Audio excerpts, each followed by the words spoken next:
సీతారాముల కళ్యాణం ఇది కనివిని ఎరుగని శుభతరుణం. సీతారాముల కళ్యాణం ఇది కనివిని ఎరుగని శుభతరుణం.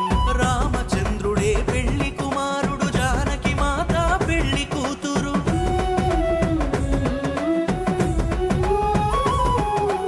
అవనిలోనే ఆదర్శపు జంట, చూసిన కనులకు కన్నుల పంట. సీతారాముల కళ్యాణం ఇది కనివిని ఎరుగని శుభతరుణం.